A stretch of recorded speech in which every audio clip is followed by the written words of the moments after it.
These 5 poems were written and narrated by Raymond Elkin, who dedicates them to people who have problems reading text. Raymond has written some 150 poems in English and French, 20 short stories, and has just finished his 4th novel. If you do not want to hear the narration, you have only to reduce the volume on your computer. Did You Ever was among the first poems that I wrote at the beginning of the 1950s.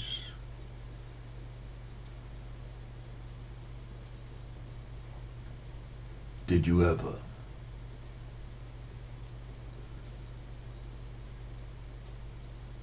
Did you ever lose a part of you along your life somewhere? Did you ever tear your heart out and think it wasn't fair? Did you ever climb a mountain that bordered on a sea? Did you ever see another who reminded you of me?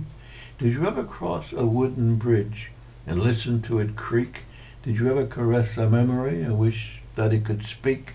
Did you ever spend a long night turning in your bed and wish that it were over and wish that you were dead? Did you ever walk a wooded lane and think yourself a sage? Did you ever let your vanity put you on a rage?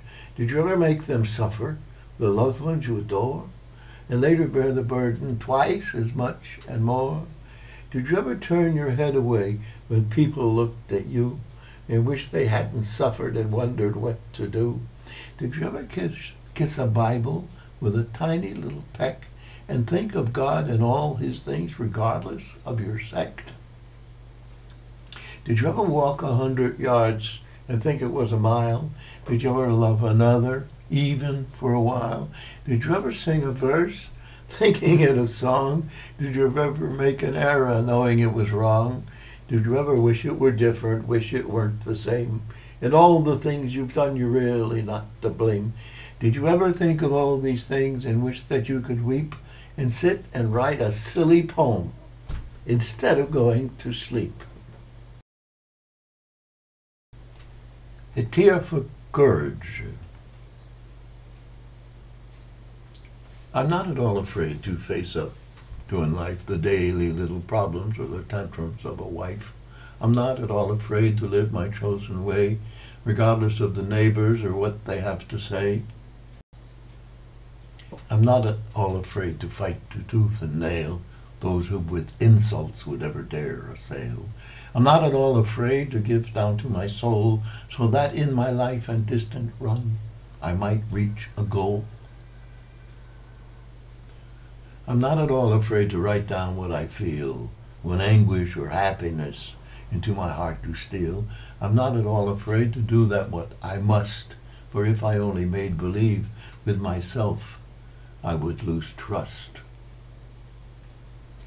Fear is not my nemesis that hovers by my side, and I hope they write upon my grave after I have died, "Here lies a man who lived, who never had a fear. Stop a while by his grave and for courage shed a tear." In a cottage by the sea with a little bit of an accent, I think I'll live in England in the south and to the west, in a tiny little cottage. That's where I think I'll nest. But I'll hire myself a French girl to cater over me, for nights I long and lonely in a cottage by the sea. I'll run up to London if ever I am bored, and take tea with a lady who's fed up with her lord. I'll take a little stroll from the Thames to Piccadilly, and I'll find myself a pub if the weather gets too chilly. I'll buy myself a horse and a tiny little cart. I'll make myself a picnic, and of course I'll have a tart. But late in the evening when I've had my tea, I'll return to my French girl and my cottage by the sea. I'll swim in the summer if the weather will permit, and in the cold of winter at a table I will sit.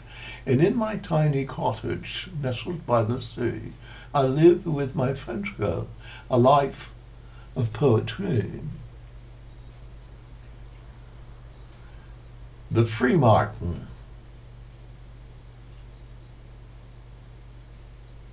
gazing, grazing across the field, having not yet to yield the crying, sighing, saddened tears in retrospect of empty years, born to live this dreadful fate, cloistered in by fence and gate. Bulging eyes of milky dew, scanning skies of scattered blue, imperfection at its most, devoid of conquest of which to boast, watching others, why complain? Sadness is the worst of pain.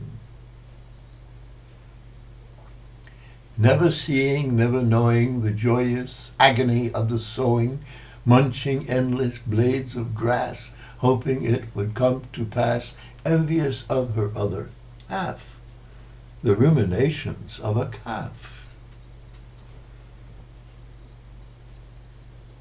Publisher speaks to a poet. My friend, you're a poet in a foreign land. I can tell by your walk and by the way you stand. My friend, you're a poet with a heart of gold, but when you were born, they'd mistaken your mold. They made you a merchant and a merchant's son, and you lived the merchant's life, always on the run. But later in your life you heard the poet's call, and you forgot your merchant's life and quickly let it fall. And off you went alone to learn your A's and B's, so allergic to the discipline that brings youth to its knees.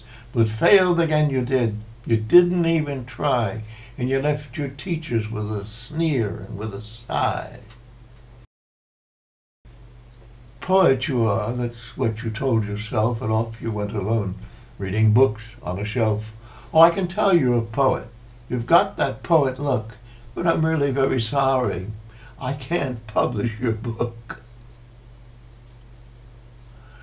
For poetry is dead, no one reads it anymore. And to tell you the truth, it's really quite a bore.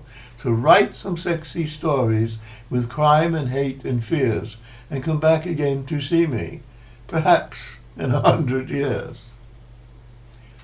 Thank you for reading and listening to the narration of a few of my poems. If you know someone who could compose the music for some of my poems, please tell him or her to contact me by email to receive a written authorization. If you have any comments, suggestions, or criticisms that could help me improve what I write, please send me an email and I will answer. My email address is on the next page. Elkin, short stories at yahoo.com.